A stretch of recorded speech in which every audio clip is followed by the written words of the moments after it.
Géopolitique, Marie-France Chatin. Bonjour et merci de nous rejoindre pour cette édition consacrée aux lanceurs d'alerte et à la géopolitique qui s'y rattachent. Hommes, femmes, ils alertent l'opinion sur une menace sociale, sanitaire, démocratique ou environnementale. Ils prennent un jour le risque de sacrifier leur carrière, leur confort, leur vie privée pour dénoncer ce qui leur semble injuste. Au nom de l'intérêt général, regard sur les soutiens et relais que leur réserve la société civile. Sommes-nous entrés dans une nouvelle ère de l'information? C'est ce que nous allons voir avec nos invités. William Bourdon, avocat et pénaliste spécialisé dans la défense des droits de l'homme, président de Sherpa, ONG spécialisée dans la défense des victimes de crimes économiques, président fondateur de la plateforme de protection des lanceurs d'alerte en Afrique, avocat de plusieurs lanceurs d'alerte célèbres, Edward Snowden, Hervé Falciani, Antoine Deltour. William Bourdon, bonjour. Bonjour. Olivier Piot, par téléphone, journaliste, fondateur de Médias et Démocratie, auteur de l'audacieuse résistance des lanceurs d'alerte africains, article de l'édition mai 2018 du Monde diplomatique. Bonjour. Bonjour. Et toujours en studio, Jean-Jacques Lumumba, ancien cadre de la Banque gabonaise et française internationale BGFI, lanceur d'alerte à l'origine de ce que les médias congolais ont baptisé les Lumumba Papers. Bonjour. Bonjour. Et Renaud Piarou, spécialiste des maladies infectieuses et professeur de parasitologie à l'hôpital de la Pitié-Salpêtrière à Paris. Mondialement reconnu pour son expertise du choléra. Renaud Piarou, le médecin qui a tenu tête à l'ONU en pointant la responsabilité des casques bleus cantonnés à Haïti dans l'épidémie de choléra qui a fait plus de 10 000 morts depuis 2010. Bonjour. Bonjour. Le phénomène des lanceurs d'alerte connaît une dynamique assez impressionnante. Est-ce qu'il est seulement le fait d'Internet, William Bourdon ? Non, pas du tout. Même si Internet a été un facteur à la fois d'universalisation, d'intensification, y compris parfois de dramatisation des alertes, mais aussi dans certains cas de protection des lanceurs d'alerte. L'émergence de cette nouvelle génération de lanceurs d'alerte, elle est née il y a déjà 20 à 25 ans, même si c'est important de dire que le 21e siècle va être le siècle des grands lanceurs d'alerte. Alors pourquoi? En deux mots. Parce qu'il y a un télescopage qui est intervenu ces dernières années entre à la fois une universalisation de l'intolérance d'un nombre croissant de citoyens face à deux nouvelles tyrannies. La tyrannie de la cupidité, la tyrannie de la voracité. Celle qui fait que l'on utilise le pouvoir comme un raccourci pour s'enrichir, sa famille et son clan. Avec des exemples catastrophiques en Afrique, on en parlera avec mon grand ami Jean-Jacques tout à l'heure. La tyrannie de la voracité et du retour sur investissement qui conduit parfois à la mise sur le marché de médicaments mortifères. Le scandale du Mediator. Et puis, une deuxième tyrannie, c'est ce sentiment que la lutte contre le terrorisme, elle potentialise la possibilité d'un État profond, d'un État dans l'État, celui-là même qui a été, dont les masques sont tombés du fait du courage exceptionnel d'Edward Snowden, qui a mis en lumière ce système de surveillance massive de milliards et de milliards de citoyens, du plus anonyme au plus haut responsable public. Et télescopage entre cette double universalisation de cette intolérance, avec le sentiment que ceux qui sont comptables et redevables de protéger l'intérêt général, soit le font de moins en moins bien, soit se moquent du monde, soit sont des imposteurs, soit sont des incompétents, soit n'ont plus de marge de manœuvre, alors même que ces mêmes responsables publics ne cessent de dire aux citoyens, il y a un compte à rebours qui est lancé, l'humanité va être en feu, des fléaux sont en train de s'abattre sur l'humanité, il faut donc réagir. Et donc les lanceurs d'alerte, ils portent, et je termine là-dessus, ils portent ce sentiment d'une co-responsabilité face à la nécessité de prévenir des menaces très graves à l'intérêt général, au moment où parfois il est vendangé. Et c'est donc aujourd'hui le XXIe siècle, le siècle des grands lanceurs d'alerte, du plus anonyme au plus célèbre, et c'est une des missions que je m'attelle aujourd'hui à remplir, c'est justement d'essayer partout que c'est possible de les protéger. Alors le XXIe siècle, le siècle des grands lanceurs d'alerte, je vais vous demander à chacun de réagir. Olivier Piot. Oui, je crois que ce que dit William Bourdon est vrai d'une manière très générale aujourd'hui sur la planète. En particulier, pour prendre le cas de mon enquête en Afrique, je crois qu'il y a en Afrique des mécanismes par lesquels le citoyen lambda, quel que soit son métier, devrait pouvoir exprimer un mécontentement, dénoncer un certain nombre de choses. Je pense aux organisations des droits humains, je pense aux élections, je pense aux médias, tous ces mécanismes sont grippés ou pervertis, en particulier en Afrique. Pas seulement, mais en particulier, y compris dans un pays comme l'Afrique du Sud, qui est un pays où il y a un état de droit. On l'a vu avec l'affaire Gupta, la démission du président Zuma. Derrière cet état de droit, où on est censé retrouver un arsenal juridique propre à défendre un citoyen qui défendrait telle ou telle pratique illicite. En réalité, il y a un système politique corrompu qui est un blocage pour les citoyens pour exprimer leur mécontentement. Donc je crois que le plus important de ce que j'ai découvert dans cette enquête, à la fois avec la République démocratique du Congo, au Niger, en Algérie, en Afrique du Sud, je crois qu'en Afrique, ce qui est très significatif, c'est que lancer l'alerte devient une sorte d'ultime acte possible de résistance par rapport à des mécanismes démocratiques qui sont, encore une fois, grippés ou pervertis. Alors, lancer l'alerte, un acte de résistance. Je me tourne vers vous, Renaud Pierroux, Jean-Jacques Lumumba. Une réaction à ce que vient de dire Olivier Piot, peut-être à travers votre expérience personnelle, Jean-Jacques Lumumba.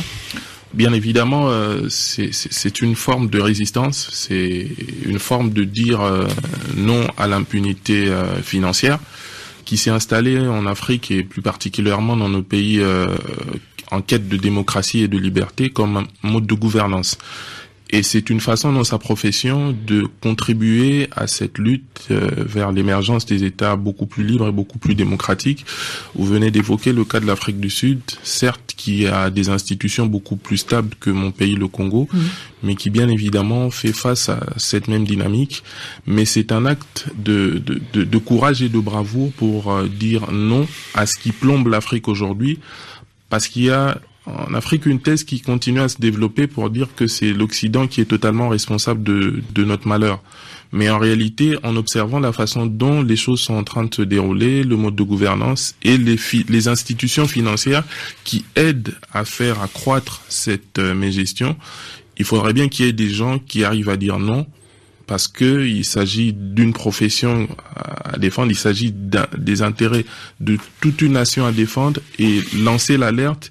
Et aussi, comme le disait William Bourdon, c'est cet ultime recours face à des États voraces, cupides, qui ne pensent pas à leur population et qui pensent plutôt à s'en mettre plein les poches et qui détruisent l'avenir des générations. Renaud Pierroux. Oui, simplement pour dire que dans le cas qui me concerne, étant plus spécialiste des épidémies, les épidémies qui sont aussi un des fléaux que l'on rencontre de manière un peu surprenante au XXIe siècle, on pourrait penser pouvoir les contrôler. Lancer l'alerte, en fait, dire ce qui se passe en un endroit donné et expliquer pourquoi on a une épidémie en un endroit donné est une nécessité pour lancer un programme de santé publique derrière.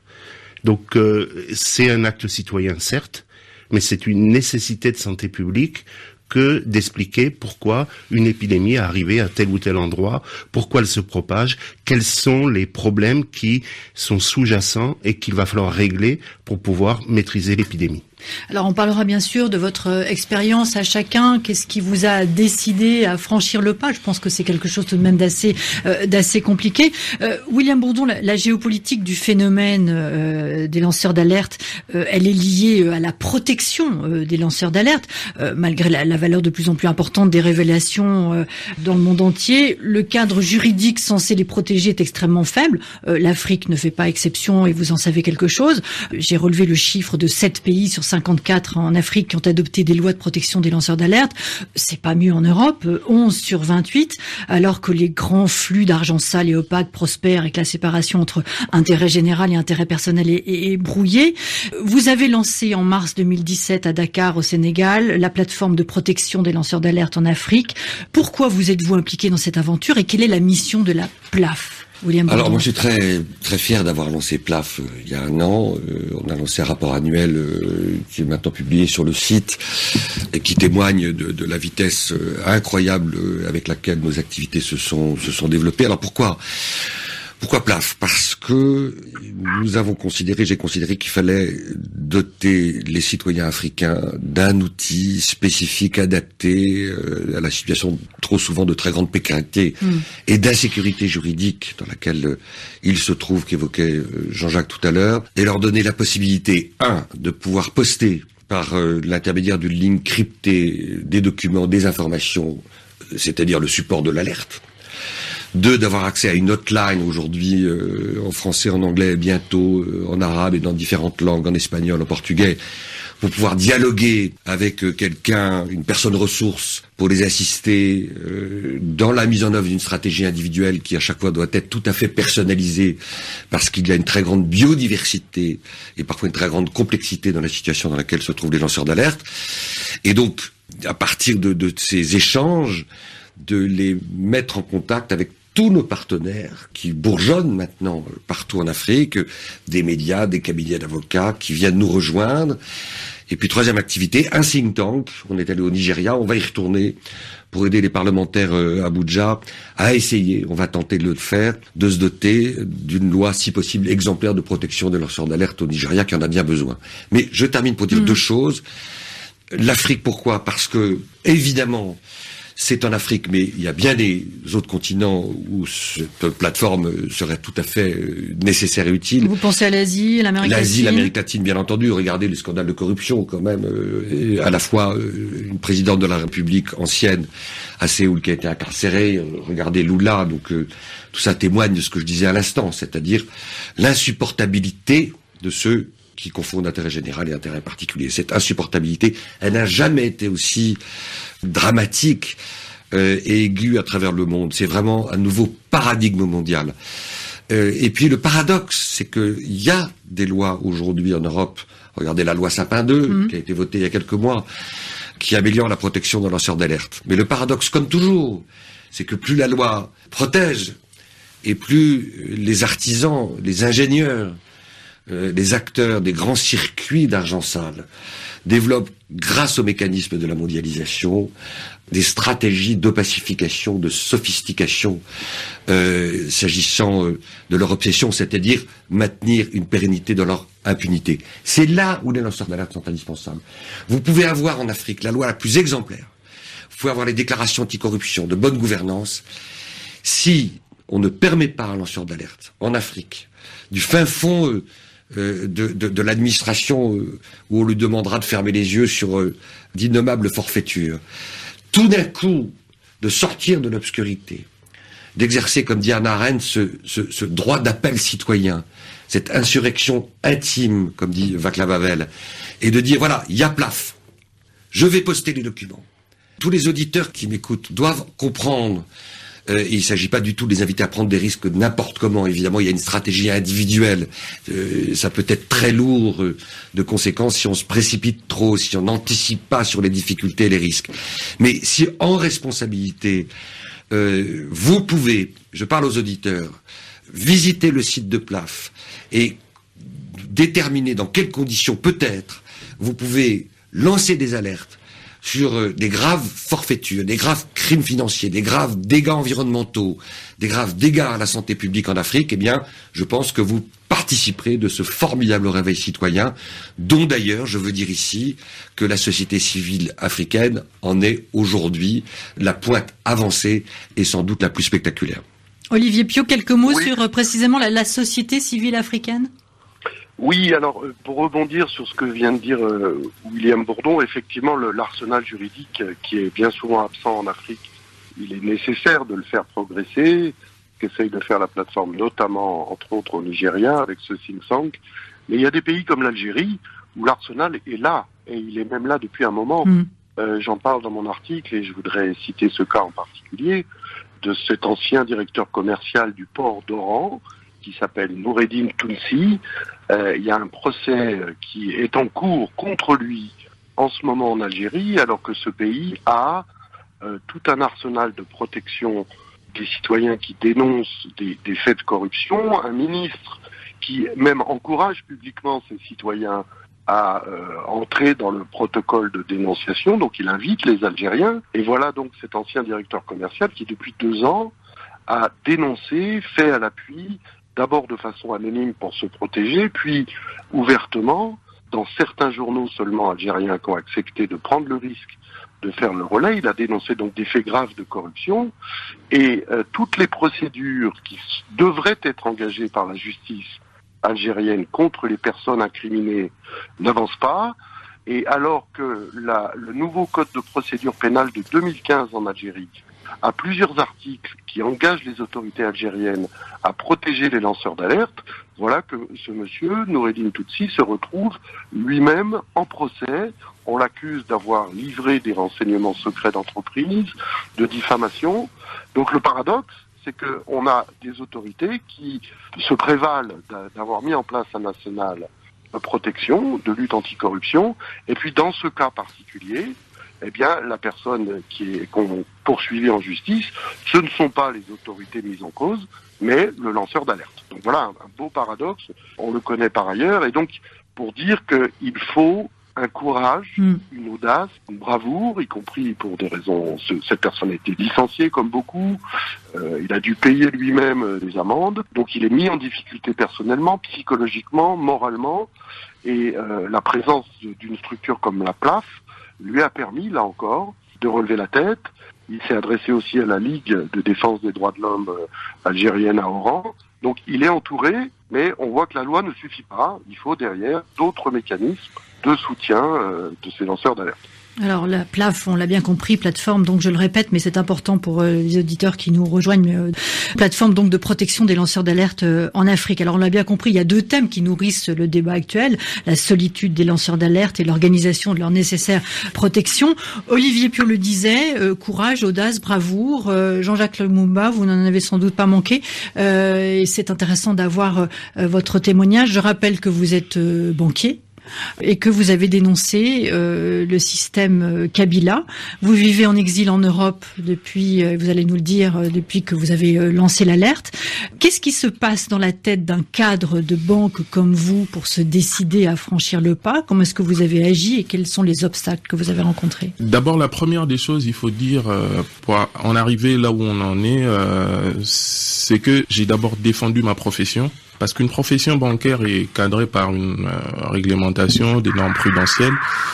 Et la première des choses, c'est de défendre sa profession et de dire non aux abus et de dire non à tout ce qui va à l'encontre de ce qu'on fait. Quand un directeur général vous demande de faire ce qui ne va pas dans le cadre de votre métier, je pense que en ce qui me concerne, je me suis beaucoup opposé à toutes les mauvaises pratiques. Et il y a le courage, il y a la bravoure. Pour mon cas personnel, il y a toute une éducation que j'ai reçue, comme je vous l'ai dit au tout début de l'émission, c'est que la mère de Patrice Lumumba... Patrice Lumumba, dont on rappelle qu'il est le père de l'indépendance et qu'il fut assassiné en 1961, dont la mère m'a bercé pratiquement, avec qui je grandis, et qui m'a inculqué des valeurs. Son fils, qui est mon grand-père, m'a inculqué des valeurs, mes parents m'ont inculqué des valeurs. Et tout ça a joué dans ma prise de décision, parce qu'il était question de voir le danger et de faire la part des choses en se disant qu'il y a une lutte et une mission à faire pour que toutes ces personnes aient gain de cause un jour. Certes, c'est difficile, il faut beaucoup de courage. Je vis en exil, comme vous l'avez dit, ça va faire bientôt 2 ans. Et c'est une situation qui n'est pas facile. D'un point de vue sécuritaire, il y a beaucoup de menaces. Tout cet acte, en quelque sorte, menace aussi ma vie, menace ma famille. Et les menaces ne cessent pas, ça continue. William Bourdon, qui est mon avocat, en sait quelque chose.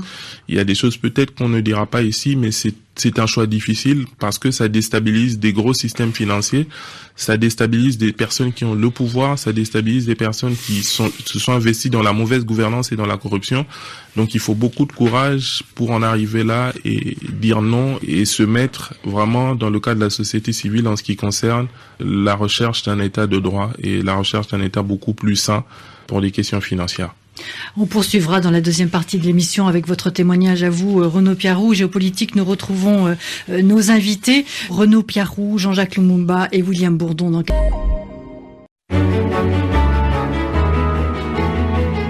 Géopolitique, Marie-France Chatin. Géopolitique, regard sur les lanceurs d'alerte et la géopolitique qui s'y rattache. Nous retrouvons nos invités. William Bourdon, avocat et pénaliste spécialisé dans la défense des droits de l'homme, président de Sherpa, ONG spécialisée dans la défense des victimes de crimes économiques et président fondateur de la plateforme de protection des lanceurs d'alerte en Afrique. Jean-Jacques Lumumba, ancien cadre de la Banque gabonaise et française internationale, BGFI, lanceur d'alerte à l'origine de ce que les médias congolais ont baptisé les Lumumba Papers, et Renaud Piarou, spécialiste des maladies infectieuses et professeur de parasitologie à l'hôpital de la Pitié-Salpêtrière à Paris, mondialement reconnu pour son expertise du choléra. Renaud Piarou, le médecin qui a tenu tête à l'ONU en pointant la responsabilité des casques bleus cantonnés à Haïti dans l'épidémie de choléra qui a fait plus de 10 000 morts depuis 2010. Renaud Piarou, Olivier Piot, journaliste et qui participait à la première partie de l'émission pour avoir été l'auteur d'un article sur les lanceurs d'alerte africains, évoquait la nécessité de courage, d'audace et de bravoure. Racontez-nous votre histoire à propos de la question de l'épidémie de choléra en Haïti.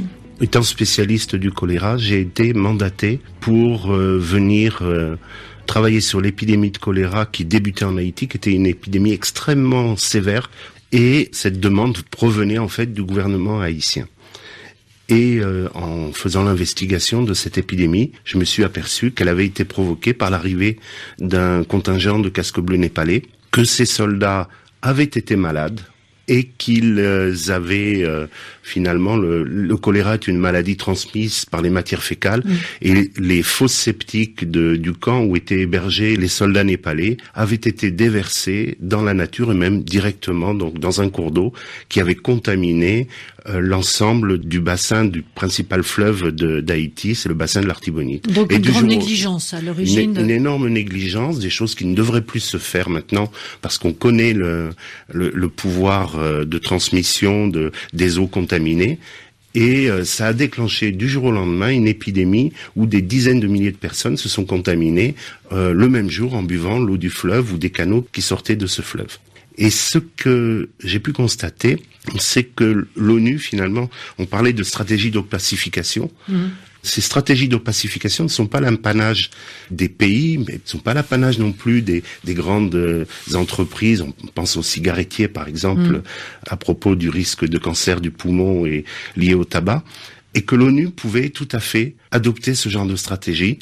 Et dans le cas présent, et ce qui m'a le plus choqué, c'est de voir que des agences de l'ONU, comme l'Organisation mondiale de la santé, et en particulier la Pan American Health Organization, la partie américaine de l'Organisation mondiale de la santé, a tout fait pour faire croire que l'épidémie avait débuté ailleurs pour des causes différentes. Et que c'était une génération spontanée, d'une certaine manière, peut-être. Voilà, c'était expliqué comme quelque chose lié au climat, lié à des perturbations écologiques, et bien sûr survenant à distance et sans aucun lien avec l'arrivée de ces casques bleus népalais. Alors cette non-reconnaissance par l'ONU, Renaud Piarou, elle était avant tout financière, c'est-à-dire qu'il aurait fallu indemniser les familles des victimes.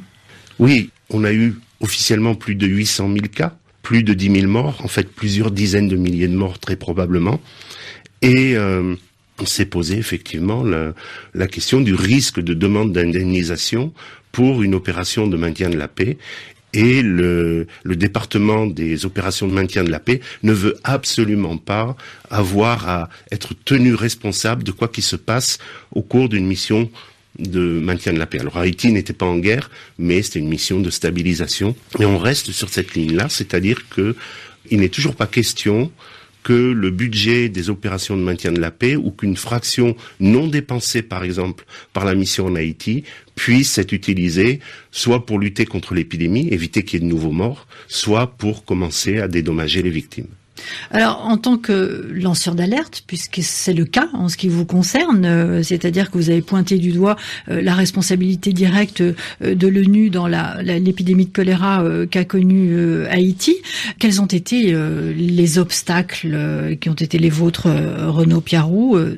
Je me suis posé la question du danger de faire cette investigation à un certain moment parce que l'atmosphère était pesante, mais on est passé plutôt par une une controverse scientifique, un combat scientifique, parce que à l'aide de ces informations erronées, par exemple transmises par la Pan American Health Organization et par d'autres organisations comme l'organisme de coordination des affaires humanitaires, toujours de l'ONU, beaucoup de scientifiques ont cru qu'il s'agissait là d'un problème d'émergence, effectivement, à partir de l'environnement de l'épidémie de choléra.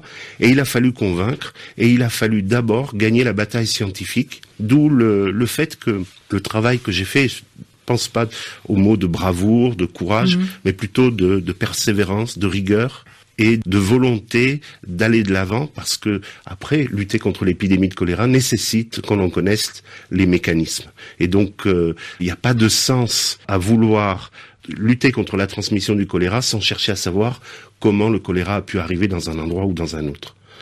Et même concernant Haïti, le fait de dire que c'était venu de l'environnement condamnait Haïti à garder le choléra éternellement, puisque dans ces cas-là, on ne peut pas changer l'environnement et on pourra toujours dire, bon, puisque le choléra est dans l'environnement, il y aura toujours des malades. Et c'est actuellement un débat, justement, lié à cette stratégie d'opacification de l'ONU.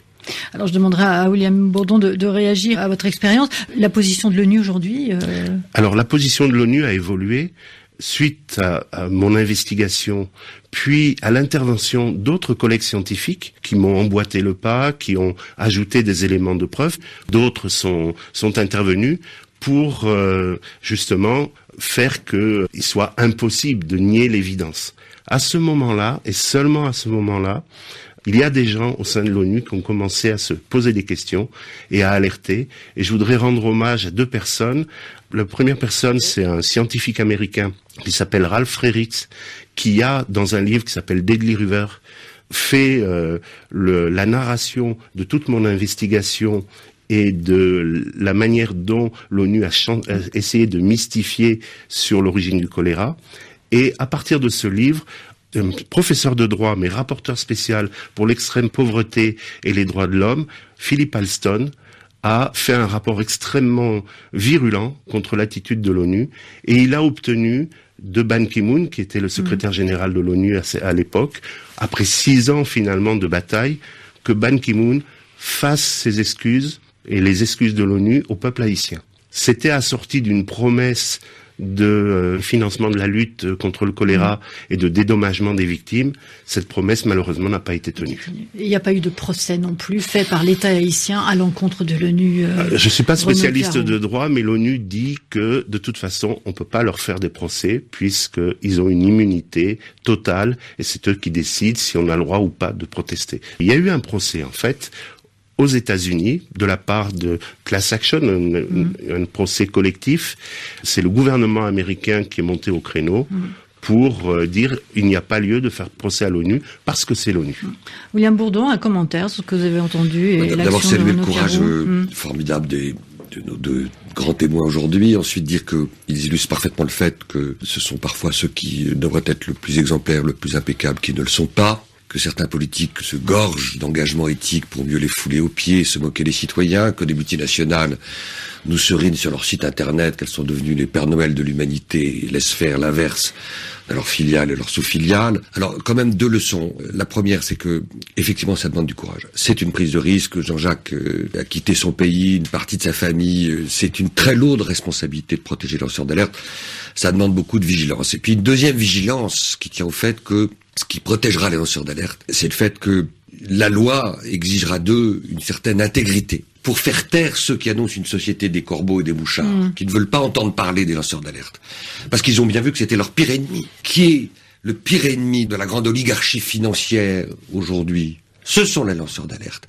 Le pire ennemi des grands kleptocrates et des plutocrates en Afrique, ce sont les lanceurs d'alerte. Donc, effectivement, il faut exiger des lanceurs d'alerte. Il faut leur rappeler qu'ils doivent être sincères dans leur démarche. Parce que sinon, ils vont donner les arguments à ceux qui voudraient les disqualifier. Et donc, je 30 secondes pour dire, c'est notre responsabilité au sein de PLAF de veiller à ne pas être manipulés, instrumentalisés. On va nous lancer des pièges et des tractards, mais nous serons vigilants. Et aussi de ne pas être manipulés par des vendettas privés où on instrumentalise la vertu pour diffuser du poison et du vice. Donc, oui, c'est un mouvement inédit, sans précédent dans l'histoire de l'humanité, mais qui demande pour chacun, à la fois les protecteurs et les lanceurs d'alerte eux-mêmes, un haut niveau de responsabilité, de sagacité et de discernement. Alors, William Bourdon, vous parlez de sincérité des lanceurs d'alerte. C'est vrai qu'ils sont accusés d'être des délateurs, je l'ai entendu, accusés d'être des manipulateurs. Sur la solitude des lanceurs d'alerte, William Bourdon, j'ai en tête, parce que vous m'avez dit en début d'émission que vous l'aviez rencontré très récemment à Moscou, c'est Edward Snowden, poursuivi pour avoir défendu nos libertés en dévoilant les abus de la surveillance numérique du gouvernement américain, toujours exilé en Russie donc, un avenir incertain. Qu'est-ce que cette rencontre avec lui vous a inspiré, William Bourdon? Alors, je suis obligé d'être très discret sur ce qui se dit avec Edward Snowden. Simplement, c'était une réunion de travail de son collectif d'avocats internationaux pour réfléchir avec lui, et je peux pas en dire plus, sinon qu'il va bien et qu'il est un citoyen tout à fait exceptionnel, qu'il force l'admiration, et que s'il m'écoute, je le salue. Voilà, mais en tous les cas, je rebondis sur la solitude du lanceur d'alerte. Plus on est dans une situation précaire, plus on est en risque de représailles, que ce soit de son employeur, de son administration, plus il faut vraiment anticiper sa stratégie, organiser ses forces, compter ses régiments, syndicats, associations, avocats, tissu familial.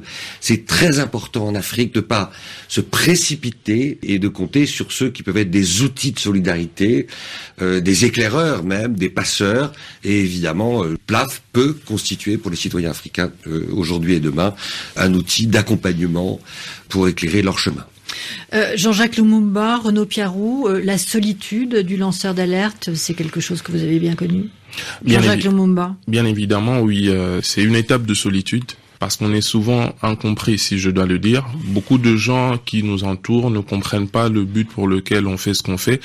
C'est une étape de grande solitude. Ce que William vient de dire, il faut savoir sur qui compter. Pour moi qui viens d'un pays tyrannique et dictatorial, la première des choses qui est mise en jeu, c'est la sécurité personnelle et la sécurité de son entourage. Donc même ceux qui sont plus proches veulent tirer les draps de leur côté, d'où la solitude. Donc il faut être courageux, il faut avoir de la détermination surtout, et rester rigoureux et professionnel et surtout vrai dans ce qu'on fait, parce que quand on poursuit la vérité, elle finit toujours par triompher. Renaud Piarou. Oui, je reconnais aussi que à partir du moment où on donne une information gênante, on se retrouve très vite seul, isolé dans la communauté internationale, puisque en tant que scientifique, on a un réseau mondial, on travaille pas seul. Donc pendant une certaine phase, pendant plusieurs mois, je me suis retrouvé relativement isolé. Je dois reconnaître que j'ai assez rapidement eu des soutiens, en particulier MSF, Médecins sans frontières, le MSF France, Ronnie Broman en particulier, a compris ce qui s'est passé, a compris l'intérêt d'informer sur ce qu'il se passait, alors que il pensait que la théorie climatique était la bonne au début. Je lui ai expliqué, et MSF France m'a appuyé. À ce moment-là, MSF France a été attaqué par les autres sections de MSF. Et c'est progressivement, en amenant la démonstration que la solitude peut être rompue et que un groupe se constitue. Alors j'ai pas dû faire appel, d'abord ça n'existait pas en 2010, des plateformes de lanceurs d'alerte, mais la communauté scientifique a pu jouer ce rôle-là en arbitrant en quelque sorte la controverse et en démontrant que ce que j'avais expliqué était exact et qu'il fallait aller plus loin et chercher à voir maintenant comment éliminer le choléra et comment indemniser les victimes. Donc c'est peut-être pour ça que je n'ai pas eu ce besoin-là. J'en ai besoin maintenant. Je voudrais citer une personne qui s'occupe aussi beaucoup de lanceurs d'alerte, qui s'appelle Caroline Chaumet, qui elle aussi a un site et essaye d'aider les lanceurs d'alerte, premièrement, et aussi d'aider à diffuser les informations qu'on a à diffuser. Le site internet, on a fait non pas la promotion, mais on a parlé de la plateforme africaine, c'est les Insoumis. C'est la plateforme des lanceurs d'alerte, puisque le mot insoumis est depuis quelque temps un peu plus connoté, même si originellement ça correspond bien à ce que peut être un lanceur d'alerte. Alors on l'a compris, la protection des lanceurs d'alerte, elle est très diverse en fonction des législations mises en place ou non par les différents pays du monde. Aux États-Unis, il y a le Whistleblower Protection Enhancement Act de 2012.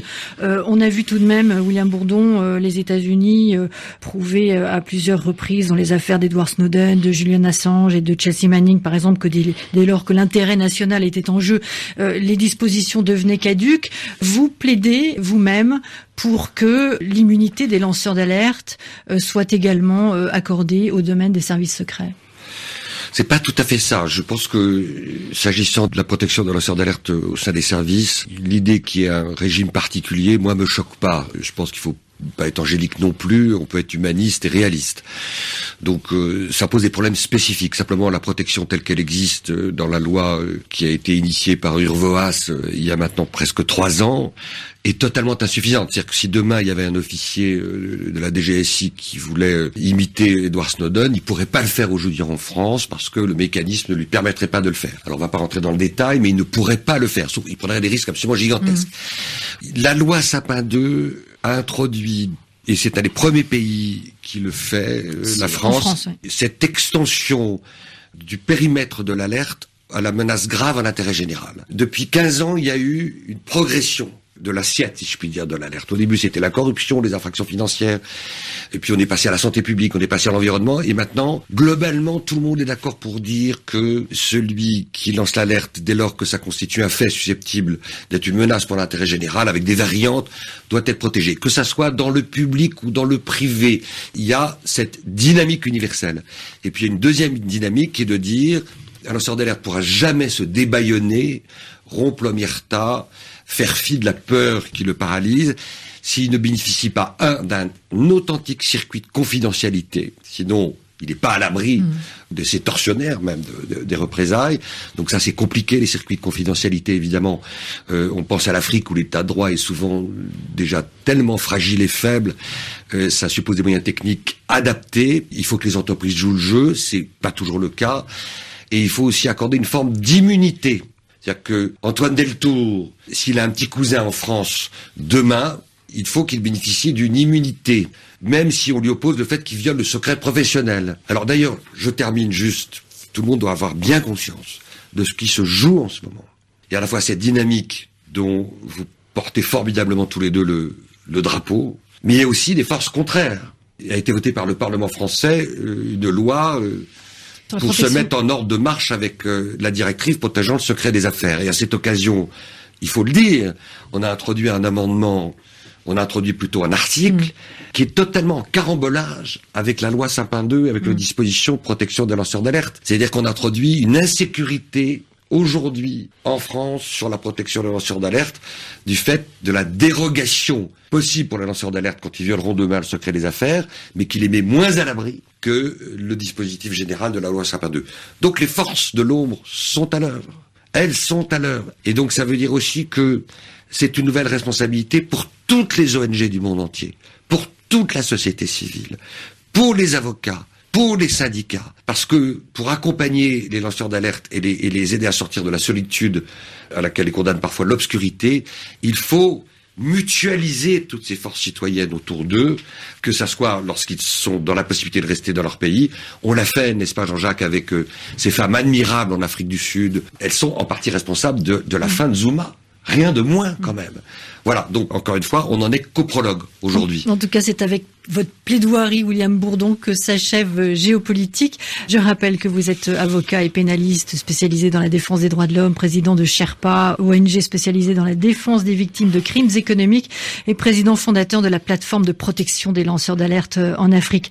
Olivier Piot, qui était avec nous dans la première partie de l'émission, journaliste, fondateur de Médias et Démocratie, auteur de L'audacieuse résistance des lanceurs d'alerte africains, article de l'édition mai 2018 du Monde diplomatique.